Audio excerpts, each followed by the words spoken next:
Hi, and welcome to Open, the show that opens the Bronx and the rest of the world to you.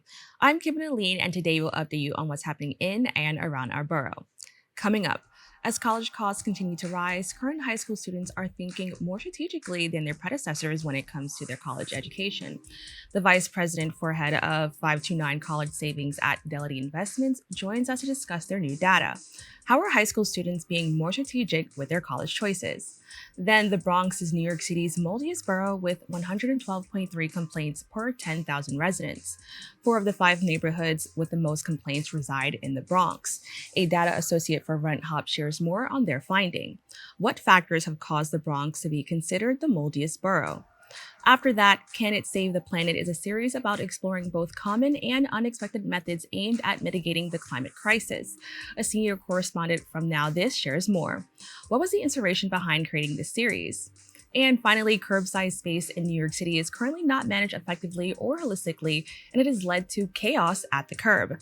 The co-executive director for Open Plan speaks on their efforts. How can these spaces be used effectively for all? So stay tuned. All this is much more is headed your way because we're now officially open.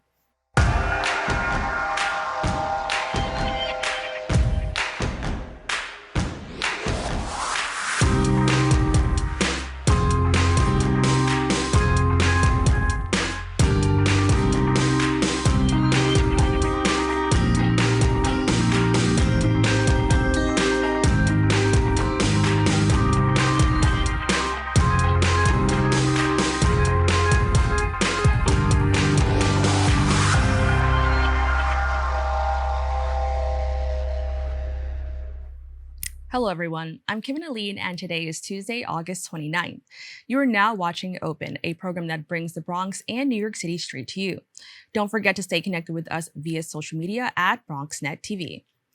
As college costs continue to rise, current high school students are thinking more strategically than their predecessors when it comes to their education. Tony Durkan, Vice President and Head of 529 College Savings at Fidelity Investments, is joining us now to discuss new data that questions whether the next wave of students are financially savvy enough to make the right choice. Tony, thank you so much for joining us. Thanks for having me, Kippen. So I want to jump right into it. Can you just talk about, how are high school students being more strategic than with their college choices? Yeah, Kippen, what we're finding more than ever is they're beginning to prioritize a career path and considering their financial future as they think about their college choice. Additionally, despite recent declines in college enrollment, our study found 2 in 3 respondents feel the value of college is still worth the cost, and the wave of college students are feeling a bit of FOLO, or fear of losing out on their investment. As a result, they're prioritizing smart money moves as they narrow down their college choices. Now, why are students being more intentional about their college choices? What may have caused this? Yeah, I think the shift now is students are valuing better employment opportunities and financial security, and they're being smart about how they get there. They're also learning from their predecessors. Our study found 7 in 10 recent college graduates would reconsider what they studied in college to secure a better return on their college investment. With student debt crisis, inflation, and concerns about job security, it's not surprising to see the next generation of students embracing thoughtful decision-making as they narrow down their choices. So we heard that they've taken majors or like what they decide to study into account, but does this also consider maybe like whether or not they want to go away for college, or if they want to dorm, or like are more people doing commuter schools? Are you able to talk about that a little bit more? Yeah, I think what we found here is the Gen Z, they are thinking more strategically. We also saw a big opportunity to have them brush up on their financial knowledge. What we found is 1/4 of high school students think the cost of a one year of college cost is $5,000 or less. And most got that answer by guessing instead of using a planning tool. But when it comes to paying for college, 63% think they're more prepared than their parents. However, more than half don't know how much of their own education they'll be expected to pay for themselves. Finally, 6 in 10 high school students say they won't be able to afford college without the help of student loans. But more than 1/3 don't know how long it will take to pay that back. Now, understanding this, what are some key factors students and parents should consider when planning for college? Yeah, a simple first step is just to simply have a conversation about money, and saving for college can help with that conversation. And it's never too early to start having that conversation. Starting the savings journey as early as possible. And if you can't start early, save what you can when you can. Every little bit helps. And there's certain accounts like a 529 that make saving for college even easier with its certain tax advantages. Fidelity has all the resources to help families navigate the college planning and savings journey together, such as our college cost calculator, articles about how to approach money conversations with kids, as well as basics about 529 accounts. Now, I also want to talk about post-college expenses. Can you first just explain, what those expenses could be, and then how could families also prepare for that as well? Yeah, well, the expenses could be room and board. It could be equipment, such as computers. So those expenses are also eligible to be paid for by using a 529 account. Now, when should students begin looking into this? I know this could be a challenge for a lot of teenagers who, honestly probably aren't thinking about money in this way. So when should we start to have these students look into, I guess, these finances a little bit earlier than I guess they would? Yeah, I think obviously as early as possible, right? But it's never too late to start having that conversation and start looking into what is available and what the college experience or higher education experience is going to look like from a financial perspective. So again, I would say reverting back to the tools on our website at fidelity.com can help help families navigate that conversation. Now, can you actually tell us a little bit more about your organization and the work that you do? I think it would be very helpful for maybe some parents who maybe their student or their child is the first one to go to college and they may be having trouble navigating this as well. So can you tell us a little bit more about your organization?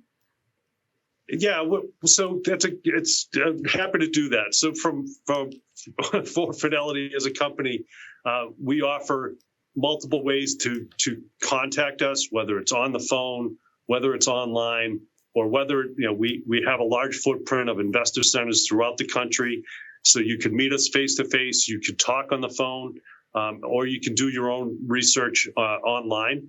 But we try to give you the opportunity to sit down with a financial professional to ask the questions that you need answered to help navigate this roadmap. Now, are there any common mistakes or misconceptions people have when it comes to college planning? Yeah, I think some of the common misconceptions is when you're saving for college through a 529, that savings may hurt when it comes to financial aid, and that isn't always the case. I think there are also some misconceptions on what the money can be used for. So you brought up earlier, it's not just for tuition. I think that was one of the main misconceptions early on. It can be used for all of your qualified higher education expenses.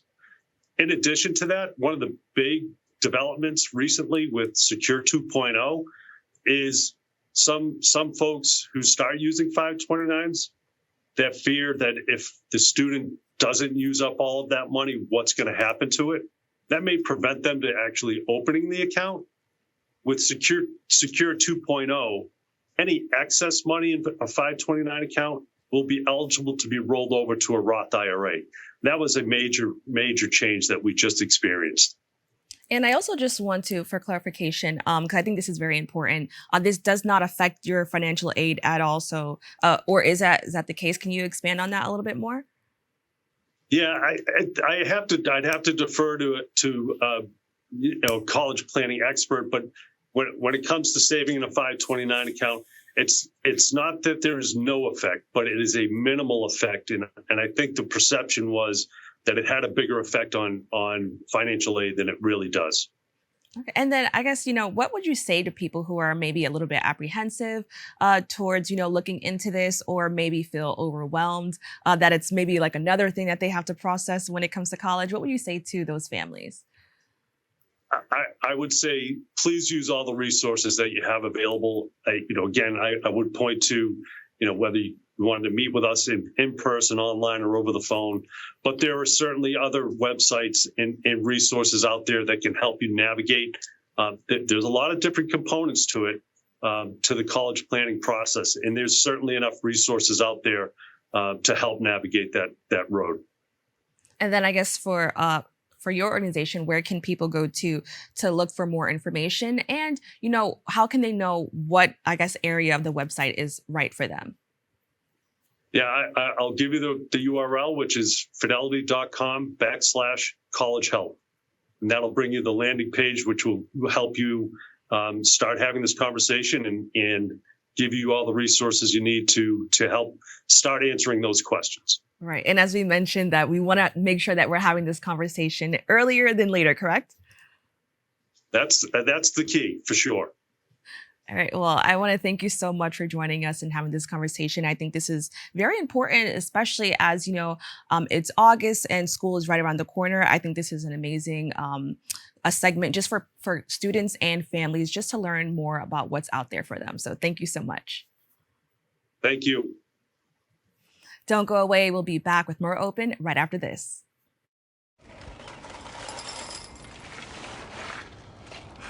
Kids! I don't want to talk about it.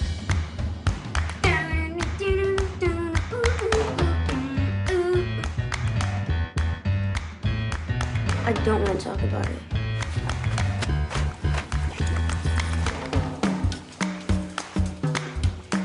I don't want to talk about it.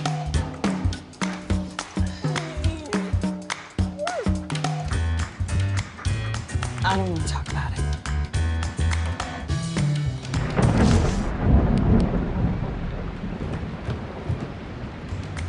Families don't have to talk about everything, but they should talk about how to plan for an emergency. Kids, you all right? This family's prepared. Get tips and resources to make your family's emergency plan. Go to nyc.gov/readyny or call 311 for more information.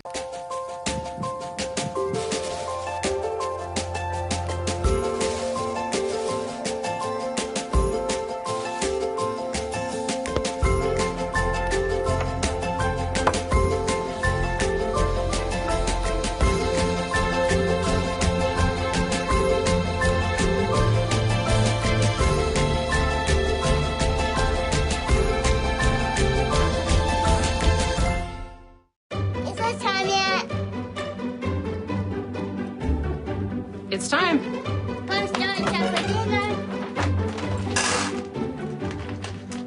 Oh, terrific.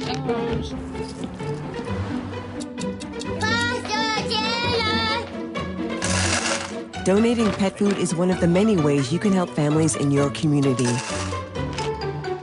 Pets and people belong together. Learn more at petsandpeopletogether.org. Welcome back. According to a study conducted by RentHop, the Bronx is a borough with the highest incidence of mold in New York City. The study analyzed reports of mold from 2017 to July 6, 2023, and found that an increasing number of New Yorkers are calling 311 to report unsafe living conditions caused by mold. Allyson Waddell, data associate for RentHop, joins me to discuss the study and its potential impact on renters. Allyson, thank you so much for joining me. Thank you for having me. Now, can you just share a little bit more about the work behind the study on mold in New York City conducted by your organization, and what was the motivation behind it? Sure. So as one of the city's larger rental listing platforms, we're curious about the conditions that affect tenants and their day-to-day lives. So we conduct market research and produce data studies on topics like average rental prices, rodent sightings, heat complaints, and now mold complaints. With this study in particular, we were curious about how the COVID-19 pandemic and climate change have affected mold complaints year over year. Now, and I also want to add that we spoke to your organization before, and there's just so many amazing things that I think New Yorkers should just know about. So again, thank you so much for joining us and having this conversation. What were some of the key findings in New York City, I guess this study found over the years? Sure. So we looked at data from 2017 through July 6th of 2023, and we found that mold complaints are increasing year over year on a citywide basis. Looking a bit more specifically at boroughs, we did find that the Bronx has the highest number of mold complaints. Now, we report our numbers with normalized data, meaning that we consider the data in terms of 10,000 renters. So with the Bronx in particular, we found that it has 112.3 complaints per 10,000 renters. Following the Bronx, we have Brooklyn, which has 55.1 complaints per 10,000 renters. And then following Brooklyn, we're looking at Manhattan, Queens, and then Staten Island with the number of complaints. Now, what are some of the potential conditions that have caused this increasing trend? Sure. Our team, when looking at the numbers, sees how COVID-19 and climate change have impacted mold complaints. As the city is getting warmer and more moist year over year, there are more situations where mold can grow, and then the pandemic as well has influenced that growing number. And I'm curious to know, how did the pandemic increase this? Sure. So when we're looking at the complaints between 2019 through 2020, we see that those complaints drop off, probably because there were fewer tenants in the city. Additionally, tenants who were here may not have wanted to call to have someone come into their apartment during a pandemic. They may have been dealing with a sick family member or were sick themselves, so there may have been more pressing circumstances. After 2020, we see complaints start to increase year over year, and we're now at the point where complaints are higher than they were pre-pandemic. As there were COVID surges, more work from home policies, we believe there were more circumstances where tenants were home to see mold and then report about it.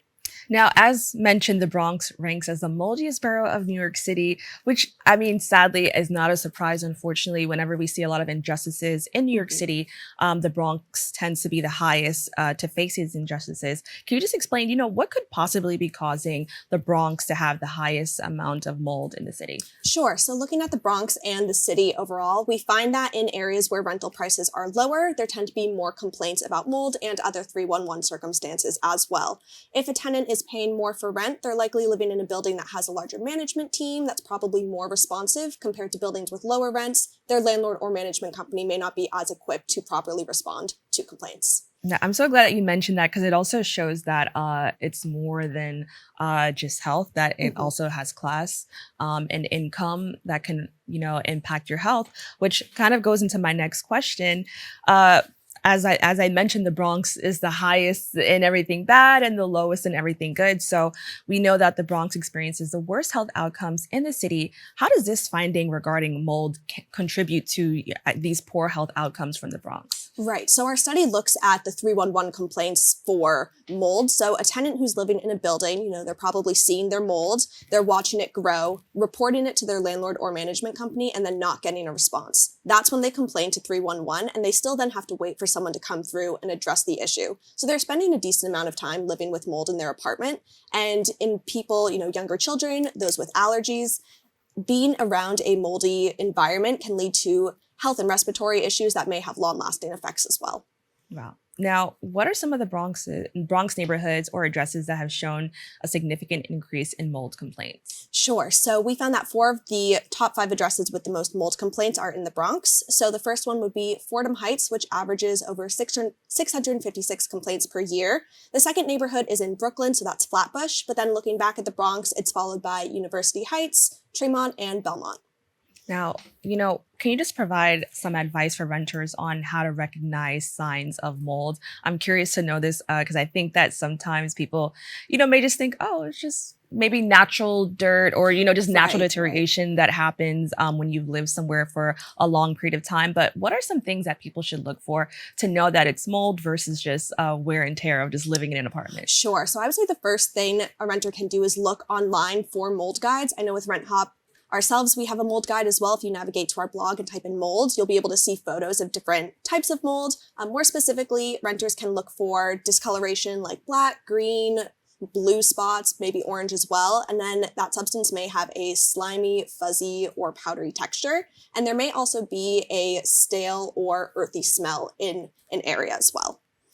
Now, I also want to know, can we just talk a little bit more about I guess, the inspiration behind this study, because I think that when I first learned about this, mold in an apartment or a home was like, I guess, the last thing I would think of as an injustice in New York City. I know we talked previously about like heat and hot water, maybe rent prices and stuff like that. But, what gave your organization the idea to actually look into something like this? Sure. I would say recently in the winter, we reported on heat complaints as well. And we do also produce a rodent study that looks at rat complaints in New York City and other popular cities across the country. And we do find that the Bronx has higher number of complaints in these studies as well. So we're curious about further exploring that to see how these data studies interact with each other to form a better picture of what's happening across New York City.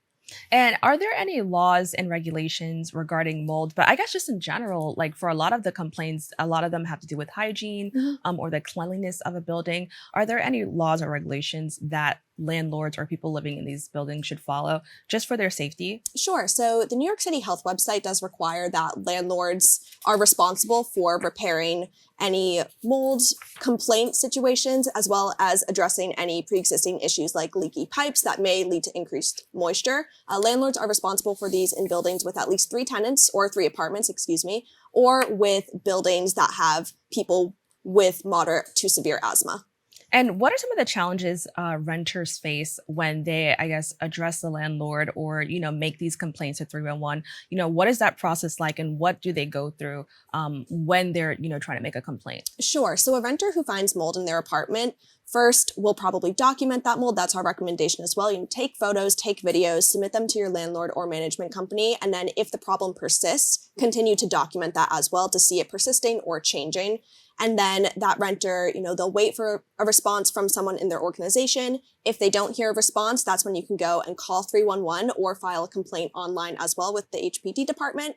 And then once you file that complaint, someone from HPD will come. They'll send a uniformed code inspector to survey the situation. And that's when they'll intervene with the landlord or management company to do things like issue fines and ultimately resolve the mold issue as well.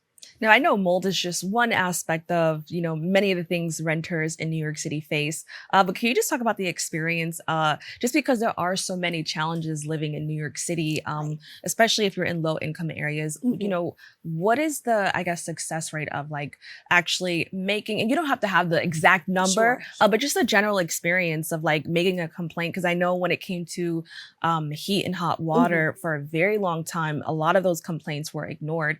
So can you just talk about, I guess, just your organization and the work that you do, what you guys have found in regard to when renters make those complaints, what actually happens? Sure. So we do look at certain addresses to see how complaints change year over year. And we do find that some buildings that had a higher amount of mold complaints have decreased this year and in 2022 as well. So it does seem that as more attention is drawn to the matter, landlords and management companies are growing more responsible and addressing the issues before they turn into 311 complaints. So that is positive change we're seeing. There are still neighborhoods and buildings that we're looking at where we see the complaints staying the same or continuing to rise. And that's what we're interested in learning more about as well.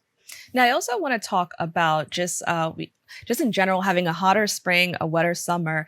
How is that impacting, I guess, these mold complaints, as well as Hurricane Ida's impact? Yes. I know that probably, made a difference for a lot of people. So can you just talk about, how our weather and just like, natural disasters are impacting this as well? Sure. So to address Hurricane Ida, we did find that September of 2021 had the highest number of mold complaints out of any month between 2017 and the time we finished collecting the data. So it's very clear how the hurricane's impact, there was a ton of water coming into the city that increases mold directly. So these natural disasters, as they happen and continue to happen in the future, will have a direct impact on mold complaints in the city. And again, our study just looks at renter complaints. So we don't know how that's affecting other, single family homes in the city as well. So we are seeing that as things get warmer and wetter, it's increasing mold complaints. And then I guess in comparison, how is it during the winter? Are things better because it's colder, or are we seeing the opposite? So we actually have a higher number of complaints in the fall and winter season. It's partially because, it gets warmer in the summer. Maybe you open your window, you have an air conditioner to help with that ventilation.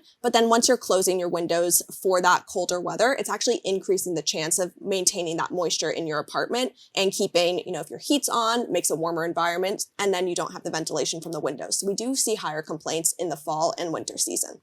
Now, I'm not sure if you can speak on this, but if you could, I think this would be very helpful. What is the process of actually getting mold out of your home? And this would be also very helpful for maybe people who don't rent, but maybe live in single family homes or two family homes. So what is that process like? And is this something safe that somebody should attempt to do? Sure, there are some kinds of mold that may be safe for at-home removal, and you can use a store-bought cleaner and follow a guide online to help you with that removal process. Typically, if it's a smaller area, something in your bathroom that you're just scrubbing the tile grout, that's going to be a bit easier than a widespread spotting that you have that you would need assistance with. And then for renters, what would that process be like? That would then be where you are reporting to your building that you have the mold, so that way you can have someone in proper gear safely remove the contaminated area. And are landlords required to, I guess, take certain actions or certain steps, when this is reported? And then also, are people allowed to stay in the home? I understand that, this could be very, I don't want to say hazardous for your health, but it could be detrimental to your health. So, should they still be in the apartment when this happens? What is that process like? Yeah, I would say a tenant should follow, if they're getting a response from their landlord or management company, they can discuss with them how safe it is to be in the apartment themselves. Obviously, some tenants may not have the option to just leave and rent somewhere else if they're having that mold complaint, but some may have a friend or family they can stay with if they're not feeling safe in their apartment. And then landlord or management company may be able to close a building, put people up in a different living situation for the time being. Ultimately, as well, if a renter finds persistent mold issues, they're reporting a lot, it's not getting properly addressed, they can also seek legal counsel to discuss withholding rent as well. But we recommend seeking counsel before you do something like that. Right. And I appreciate you taking the time to talk to us, because as a New Yorker, I just think these segments are so informative.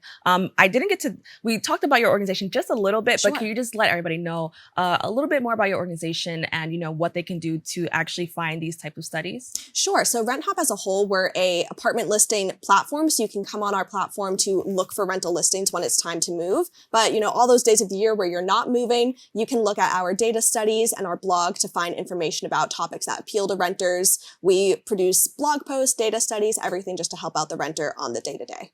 Well, I want to thank you so much for joining us. Thank you so much. If you would like to read more about this report by RentHop, please go to their website, which you can find on your screen below. Or if you would like to learn more about this organization, please go to their website at www.renthop.com or follow them on social media at RentHop. Stay tuned. We have more open for you right after this. Jason, let's go see your room.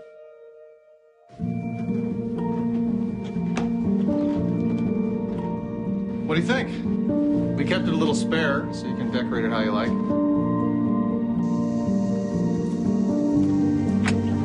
Dinner! Go. Excellent. Suckers. Yeah, I saw you guys out there.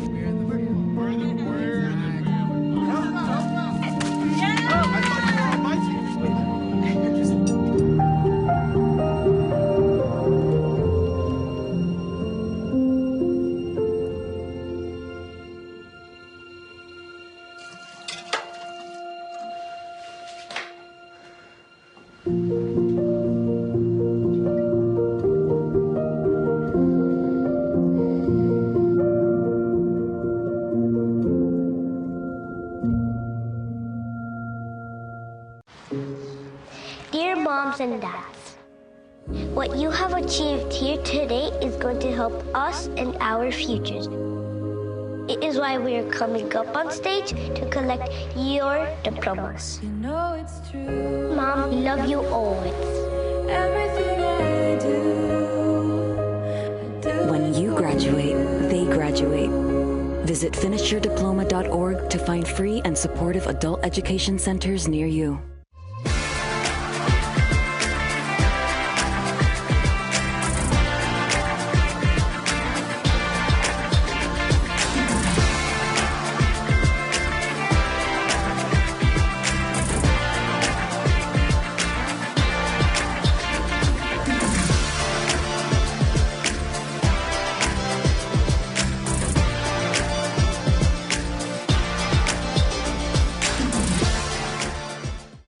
Welcome back.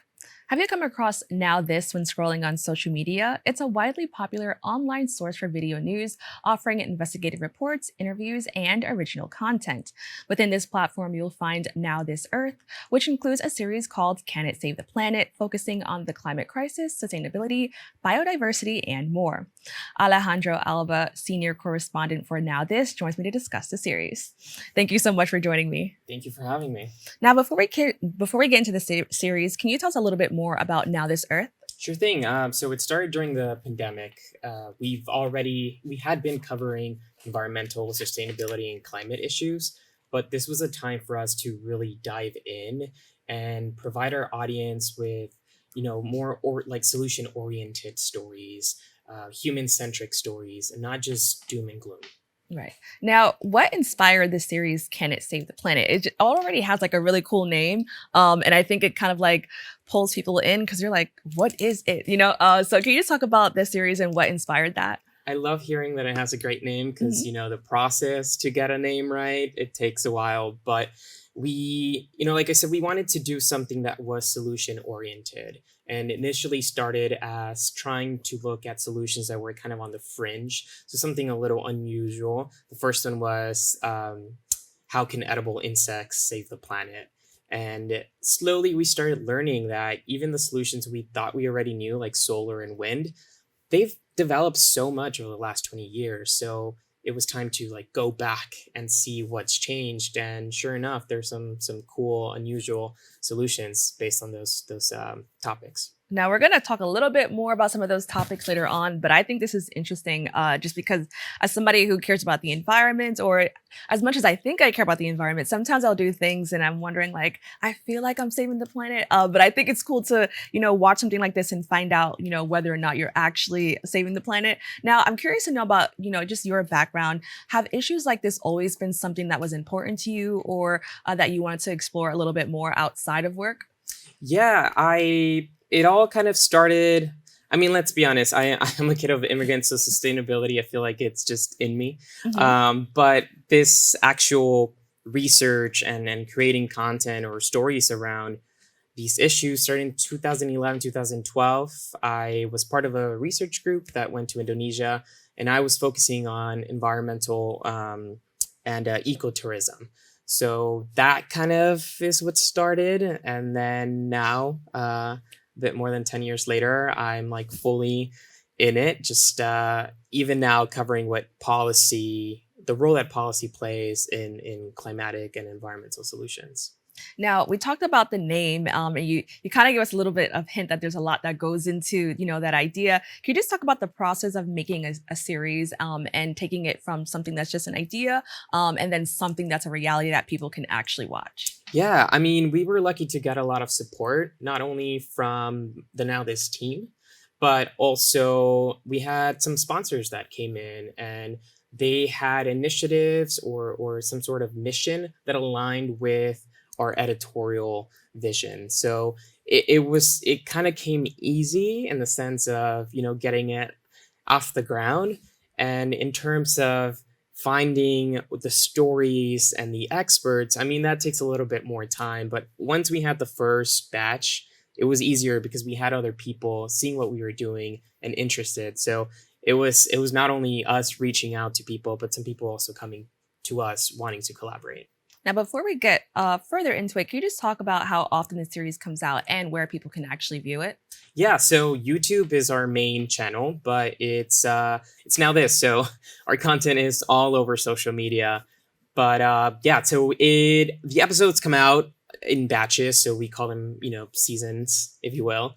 Right now, we are in the research phase to create our next season, but in the meantime, we are doing Can It Save the Planet shorts, and those will be popping up on our Now This Earth channel, so TikTok, Instagram, Twitter, now known as X, and YouTube, and Facebook, of course. Now, I think when there's content like this, you have this interesting I like this thought where it's who's your audience, right? Because do you want to connect to people who already care about the planet, or, is there a mission to connect to people who, don't think about this at all? Can you just talk about that thought process and, who did you want to encourage, or did you want to encourage people who don't care about the planet to watch this show? That's a great question because most of our audience is younger.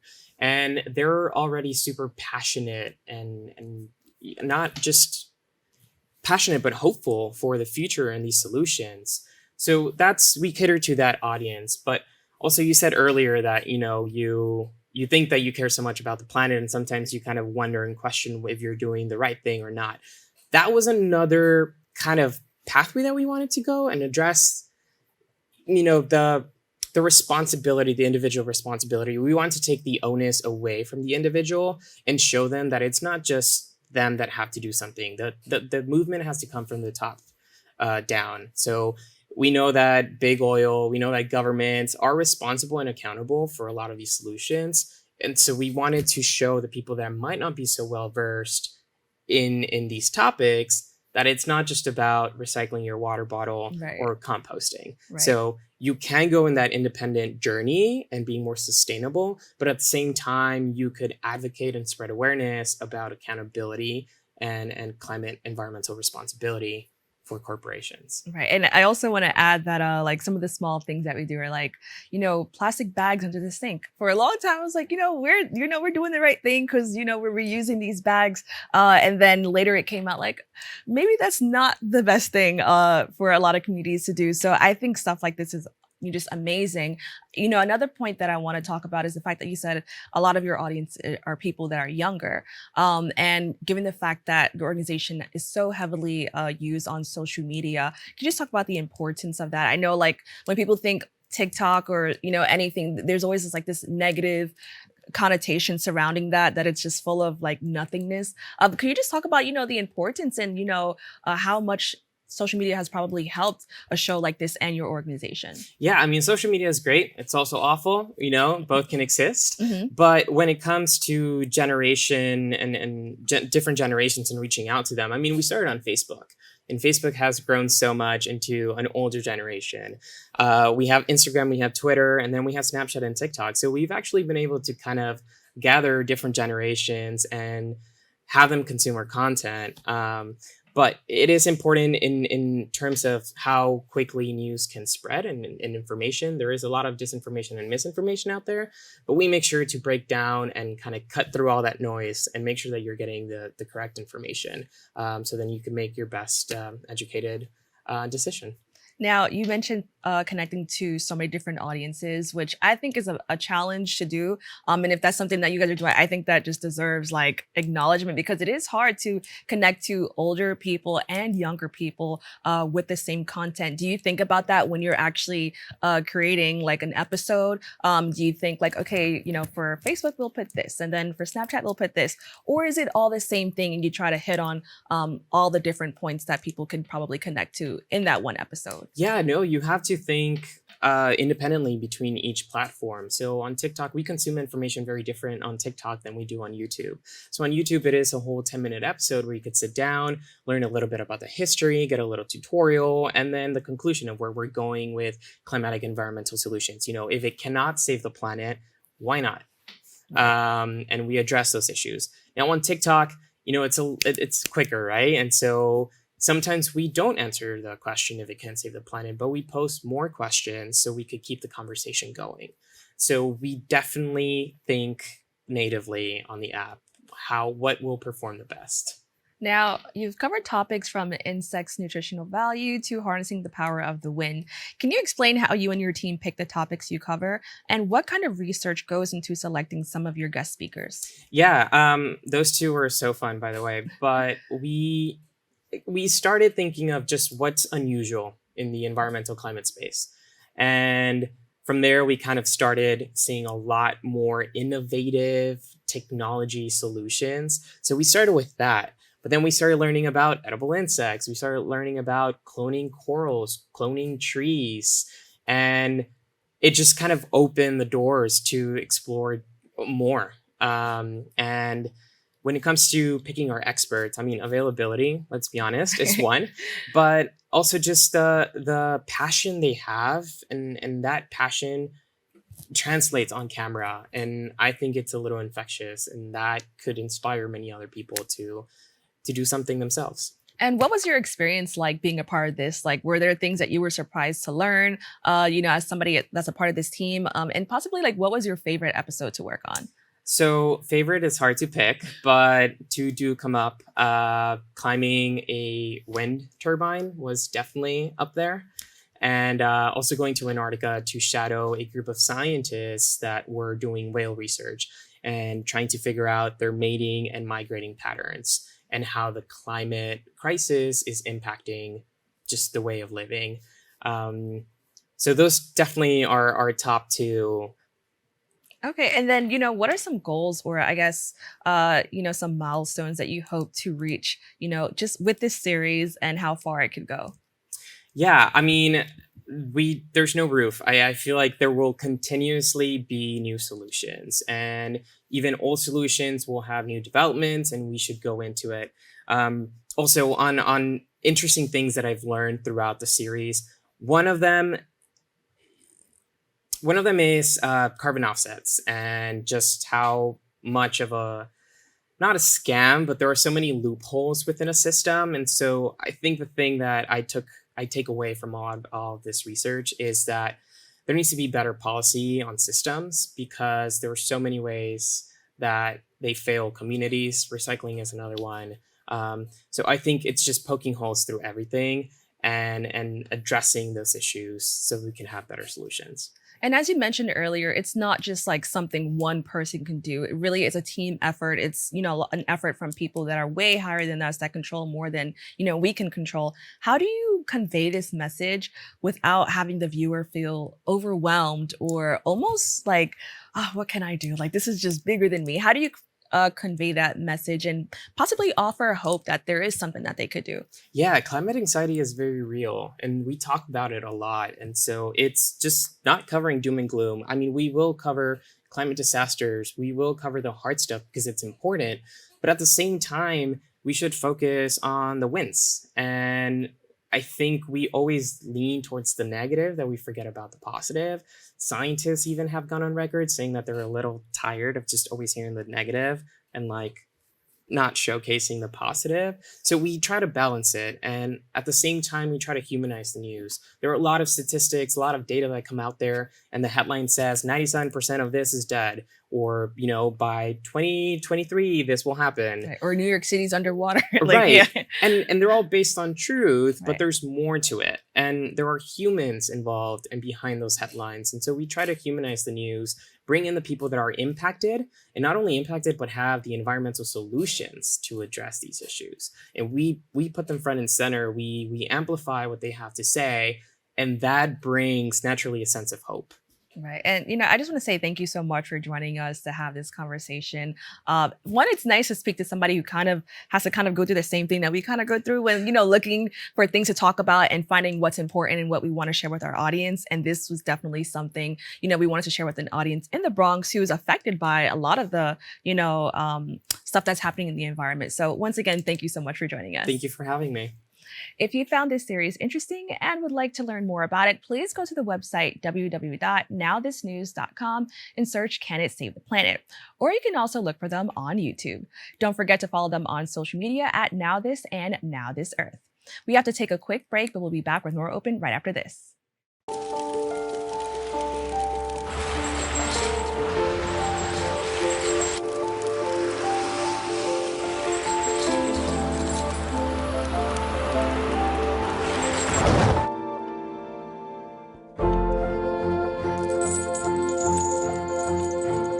Did you know dragging chains can spark a wildfire? Only you can prevent wildfires. ¿Qué color?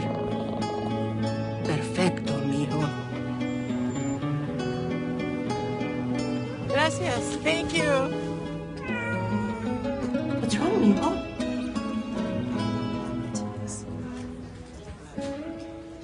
Donating to a pet's medical care is one of the many ways you can help families in your community. Pets and people belong together. Learn more at petsandpeopletogether.org. Most hiring algorithms would scream me out.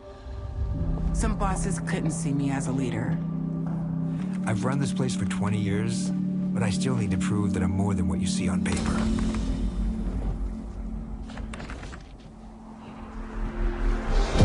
I've been running code.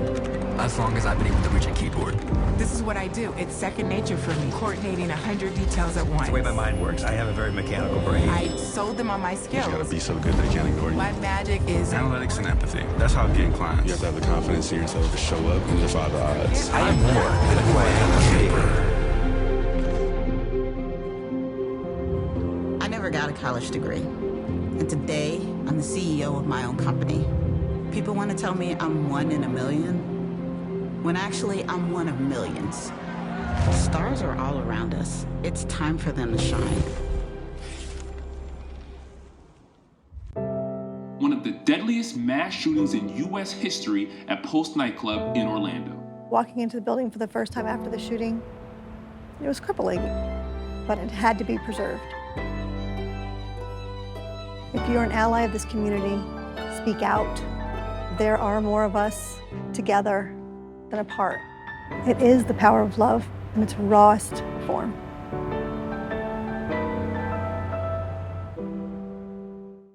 Welcome back. The curbside space in New York City is currently disorganized and chaotic due to poor management. Different uses, including food deliveries, trash collection, and transit lanes, are all competing for this limited space. Open Plans, an organization dedicated to improving New York City streets, believes that reallocating some of this space could benefit more people, improve efficiency, and reduce congestion.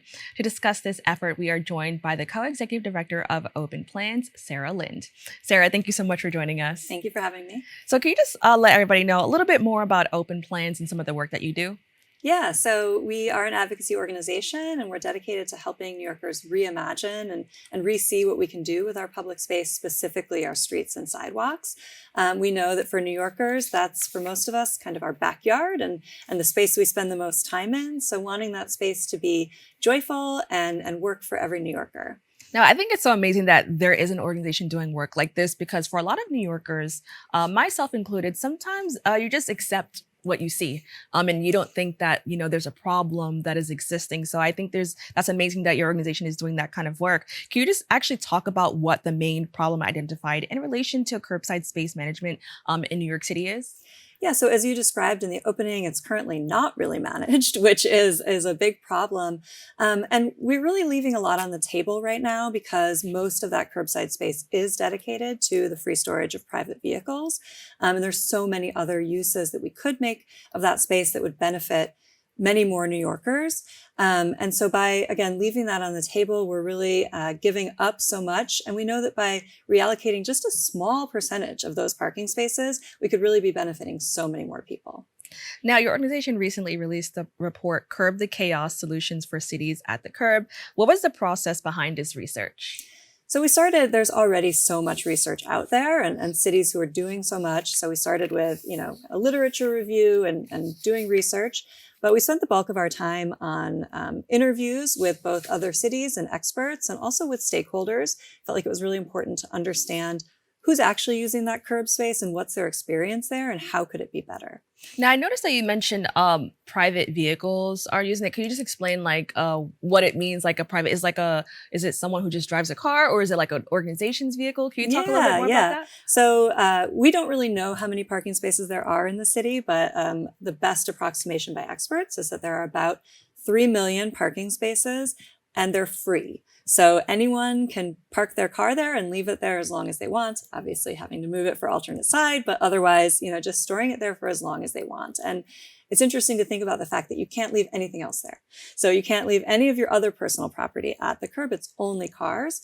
And also, I think maybe people don't know this, but until the 1950s, early 1960s, that was not allowed. You couldn't store your car there overnight. So we made a choice as a city to allocate that space in one way, and we could make a choice to allocate it a different way. Now, can you talk about some of the other uses or just some of the other ways we could use that space? Yeah, so many that I could go on, but a few that I think would really impact people is that freight delivery, especially over the pandemic, but more and more people are ordering things online. Businesses need to get their deliveries. So there's a lot of delivery trucks on the street and giving them space to make those deliveries would really make a big difference. Also, car share to help get people out of personal vehicles, relieve them from that kind of financial burden, which it really is a big financial burden. Also bike share, bike parking, and those transit lanes that really help a lot of New Yorkers. Now, why is it important to allocate the curb to some of the uses that you kind of talked about? Yeah, so as I mentioned, there's so many reasons why that's important. Going back to those freight deliveries, a lot of those trucks right now have nowhere to go. So they're double parking. Every New Yorker sees this, we know it. And really that hurts all of us. That causes safety issues because it decreases visibility. Cars that are trying to get around, or even buses, they kind of have to weave in and out of traffic. They can't see what they're going to find, encounter on the other side of that truck. And causes all that congestion as well. So even for drivers, that's bad for you. A lot of the things we could do to reallocate, like I said, just some of that curbside space really benefits everyone, including drivers. A lot of the space that could be used for the public, could be used for bus lanes. We know, especially in the Bronx, but in many, outer areas of the city, residents are really reliant on buses to get where they need to go. And again, so often those buses are stuck in traffic. We know New York City has the slowest buses in the nation right now. So speeding up those buses with dedicated bus lanes could really help. We also know that those bus lanes benefit businesses on them.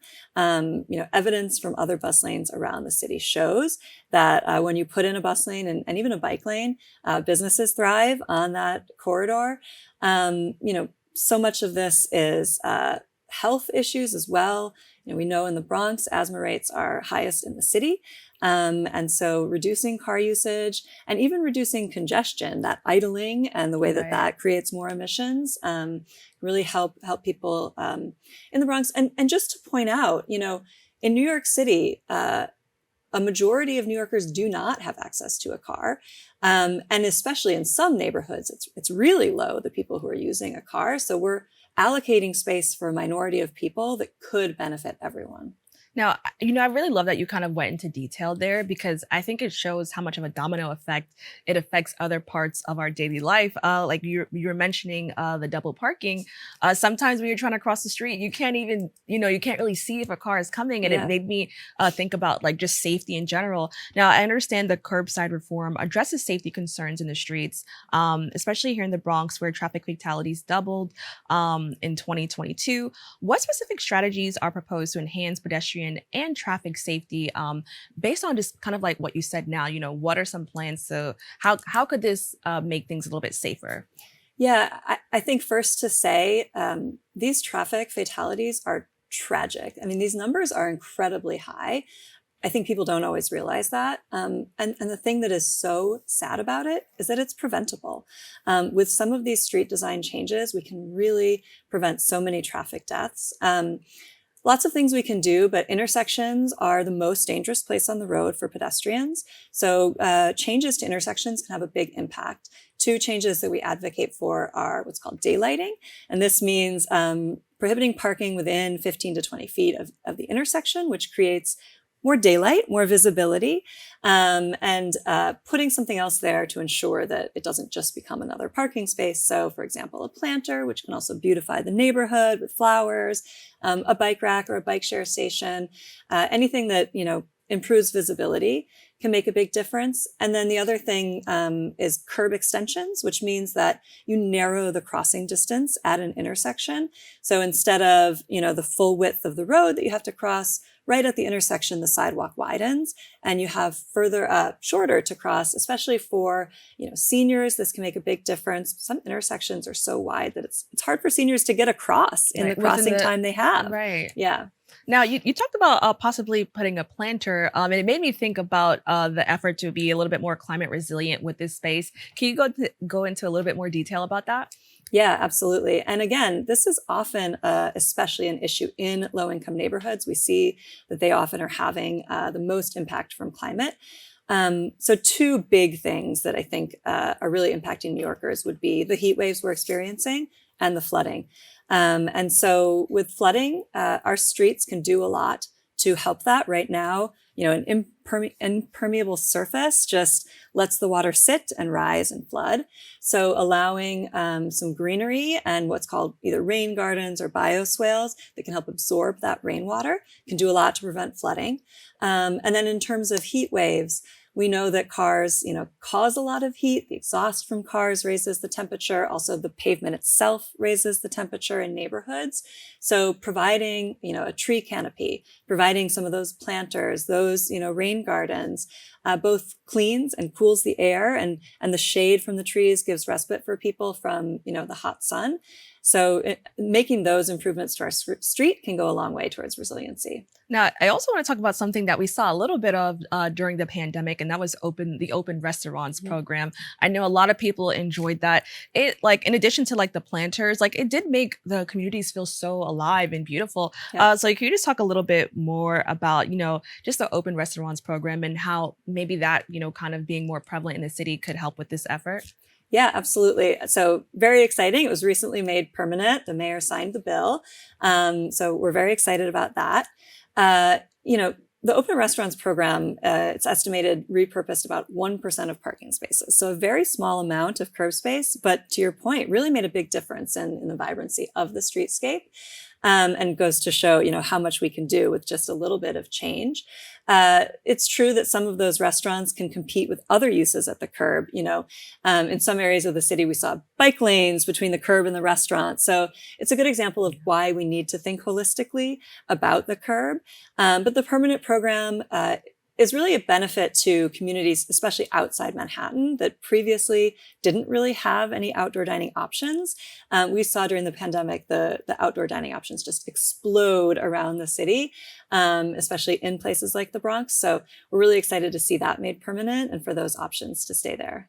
And I also want to add that I know for during the open restaurants program, just during that time in the Bronx, a lot of restaurants had some trouble or challenges, I don't want to say compete because they weren't competing, but in comparison to, places in Manhattan, there was a big difference. How do we ensure that some of those smaller restaurants in, smaller low income communities can use the space effectively and have the resources that they need to kind of add, I guess, their essence or flavor to the neighborhood?